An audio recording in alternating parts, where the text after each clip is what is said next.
In today's video, we're going to go through WishList member in 10 minutes coming up.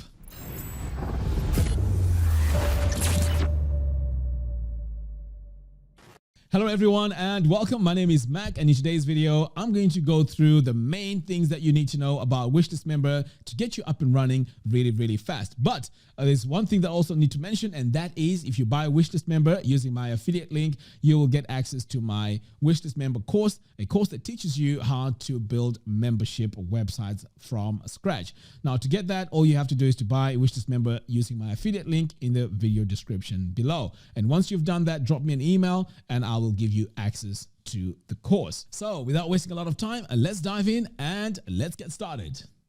All right, so when you first install WishList member, you're going to see this entry over here on the left panel, which is called WishList member. So the first thing you want to do is to click here. Now you can either hover over it, but I prefer clicking it because it shows us more information here.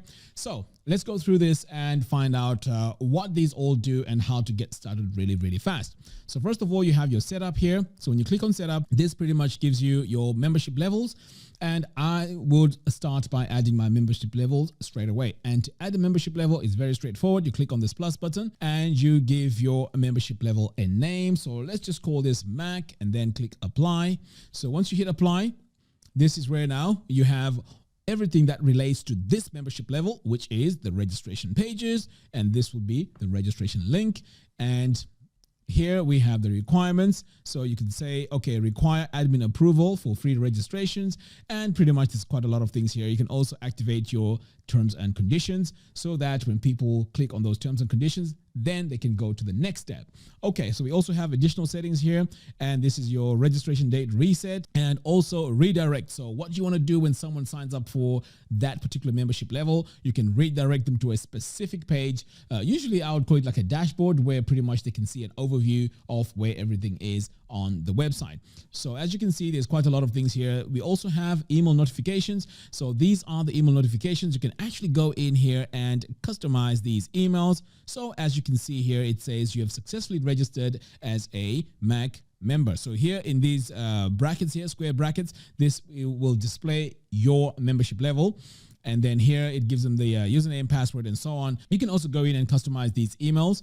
Right, next we go to actions, and then here we can add our actions. So let's say someone signs up for this membership level. You could say, okay, when someone is added to this level, then do this action. So you can either cancel them from another level here, let's say from free audio, and then click add action. So this means when someone signs up for that membership level, you can remove them from another membership level, but that's up to you. You don't really have to do that. But this is what relates to this membership level. And then over here, we also have pay per post. So if you want to charge people based on the post on your site, you can activate this. We also have integrations here, and this is very powerful because these are the things that work with WishList members. So for example, here on this first tab, we have all our payment providers.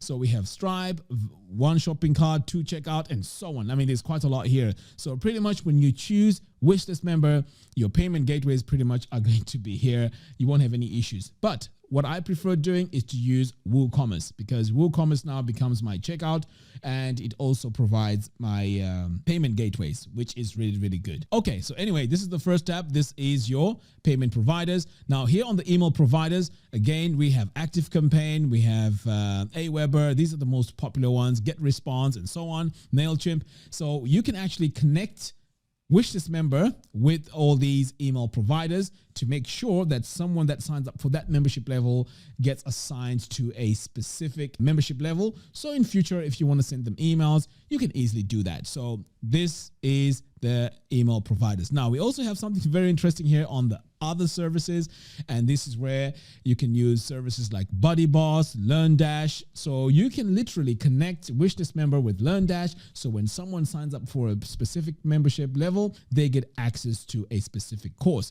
So as you can see, WishList member is very powerful, and it integrates with pretty much majority of the services that you'd use with WordPress anyway. We also have Slack here. We also have Elementor, e-learning commerce, Tutor LMS, and so on. And the most exciting one here is webhooks. So pretty much you have all these services. Now, let's move on back to the dashboard here, because this is our main sort of place that we go to when we go to WishList Member. So here it gives you a bird's eye view of all your users, your members, non-members, active, cancelled, and so on.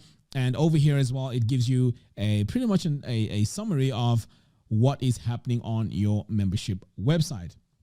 Over here, we also have exciting things. We have our tutorials here, help documents, support, and so on. But the recently added tools panel here also gives us a shortcode creator. Now, this is really good because you can create custom landing pages, you can create custom messages, and so on. You can also back up your website from here, and we can also do a version rollback. So if something is wrong with your installation, you can always come over here and do a version rollback, and it goes back to the previous one, which was working well on your website. You can also have email broadcast here, which again is very, very powerful if you want to send your messages to all your members on your website. Now, over here on the members tab, this is where you get pretty much a list of all your members, and you can go in here and pinpoint and specify exactly where you want to go. So for example, here I can go in and search a specific members.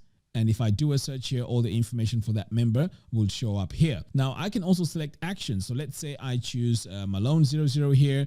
I can do bulk actions like move to a level, add to a level, remove from a level, and so on. So this membership tab here is very, very powerful if you want to do some minor adjustments on your membership website.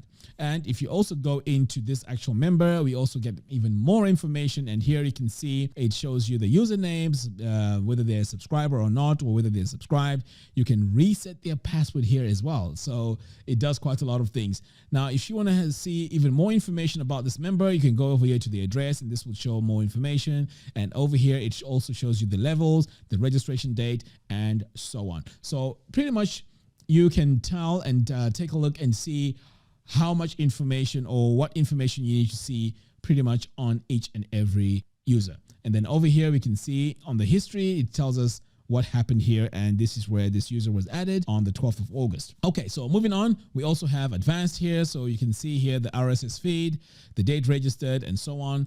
And we also have other fields, but to be honest, I don't really use that. Okay, so let's close out of here. Next, we're going to come over here to administration, and this is where you can do your backups, your site migration, reset settings, and version rollback. Okay, now moving on, content protection. Now this is very important because this is where you get to protect all your content on your website. So you can choose pretty much what you want to protect. And let's say you add new plugins. These plugins will add all the features onto this list, which means if you, for example, install LearnDash, the courses will show up here, and this is where you can go in specifically and protect those courses. So here you can see I've selected courses. I'm not sure if I have courses here, but if I enable protection, okay, here we go. We have the email marketing course. So this is where now we can go in and say, right, so for this email marketing course, you know what? I want to protect this, and I want to give access to this email marketing course to this specific membership level. So if I click here, this now gives me more information, and then I can click on this drop down, click on protected, and then I can choose which level I need to protect. So over here now, you see the status is protected. I can now click here and choose VIP or whatever membership level it is, add level, and now anyone who tries to go to that course will not have access to it unless they are subscribed to the VIP membership. So as you can see, it's very easy to go in. You can also do pages. You can also do all sorts of things. As you can see here, all these pages are shown, but it doesn't mean that this is the only place you can do this.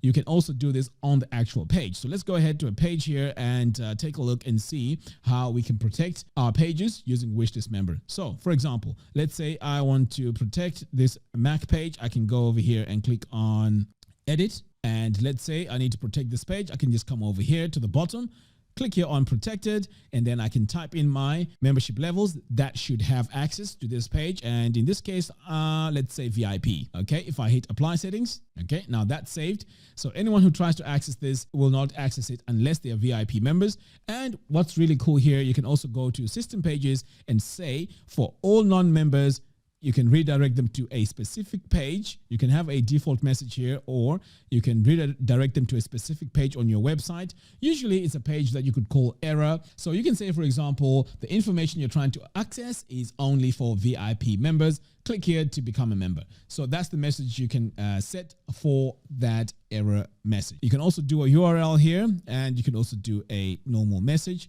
And for members, you can just add this login form. So as you can see, this is very powerful, and you can add all your membership settings per page based, or you can do it, say, for example, to all your blog posts and so on. Right. So the final thing I want to talk about here, which is also very, very important, I'm going to come over here to advanced options. And this is where now you can go in and do global stuff. So let's say you want to set all your error pages here for non-pages.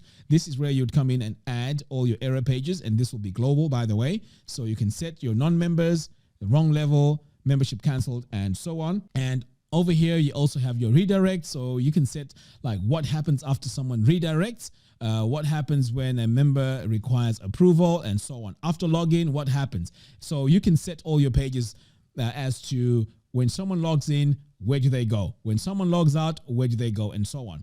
And over here, we also have protection. So you can say only show content for each membership level, hide protected posts from public RSS. So these are all like really custom settings you can do globally for your website. And now over here, we also have our logins. So here is where you can set all your logins. You can also set your passwords, your privileges, and also caching. And there's also other stuff here, like, for example, miscellaneous. So when you come over here, you can show the powered by WishList member in the footer. Now, this will be really cool for affiliate marketing. So you can add your affiliate ID over here. So when someone buys WishList member using your affiliate link, pretty much you get a commission on that. So that's where you'd use your affiliate ID. All right, guys, that's all I have for you in today's video. Thank you very much for watching. Don't forget to hit the subscribe and bell notification. By doing so, you're going to be notified when I release new tutorials. Until next time, thanks for watching, and I'll see you soon. Take care.